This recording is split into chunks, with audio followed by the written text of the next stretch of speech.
The year is 1453. Constantinople, the magnificent capital of the Byzantine Empire, is under siege. For centuries, this city has stood as a beacon of civilization, a crossroads of East and West. But now a new power is rising, the Ottoman Turks. Their leader, the ambitious Sultan Mehmed II, is determined to capture the city and make it the jewel of his empire. The Byzantine Empire, weakened by internal strife and external threats, is a shadow of its former glory. Emperor Constantine XI, the last of a long line of Roman emperors, knows the odds are stacked against him. Yet he vows to defend his city to the death. He rallies his dwindling forces, knowing that the fate of Christendom hangs in the balance. The siege is brutal and relentless. Ottoman cannons, some of the largest ever seen, pound the city walls day and night. Defenders fight bravely but are outnumbered. After weeks of fighting, the Ottomans finally breach the defenses. Constantinople, the city that had withstood countless attacks for over 1,000 years, falls. With the fall of Constantinople, the Byzantine Empire, the last vestige of the Roman world, is no more. The shockwaves are felt throughout Christendom. The loss of this great city is a turning point in history, marking the end of an era. But amidst the despair, a new hope emerges in the East Moscow. For centuries, the Russian lands had been closely linked to the Byzantine Empire through religion and culture. The Russians had adopted Orthodox Christianity from the Byzantines and looked to Constantinople as their spiritual center. Now, with Constantinople in Ottoman hands, Moscow sees an opportunity to step into the void. The Grand Princes of Moscow, who had been steadily expanding their power, begin to see themselves as the heirs to the Byzantine legacy.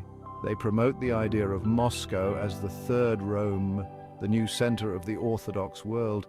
This vision is strengthened by a fateful marriage. In 1472, Ivan III, the Grand Prince of Moscow, marries Sophia Palaiologina, the niece of the last Byzantine emperor. This marriage is a masterstroke of diplomacy and symbolism.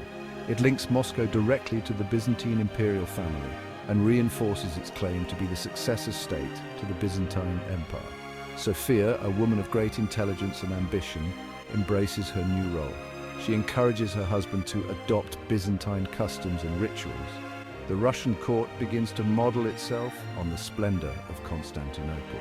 Ivan even adopts the Byzantine double-headed eagle as his emblem, a symbol that remains on the Russian coat of arms to this day.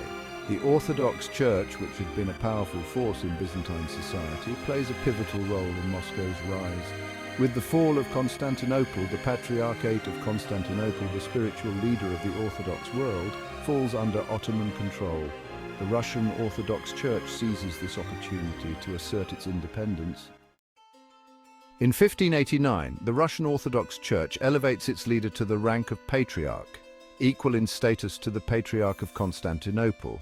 This move marks a decisive break from the past and establishes Moscow as the new center of the Orthodox world. The fall of Constantinople, which had seemed like a disaster for Orthodoxy, ironically helps to strengthen and unify the Russian Orthodox Church. Under the patronage of the Muscovite Tsars, the Russian Orthodox Church flourishes. It expands its influence eastward, spreading Christianity to the vast expanses of Siberia. Moscow's rise as a major power, both politically and religiously, has a profound impact on the course of history. It creates a new center of gravity in Eastern Europe, one that will challenge the West for centuries to come.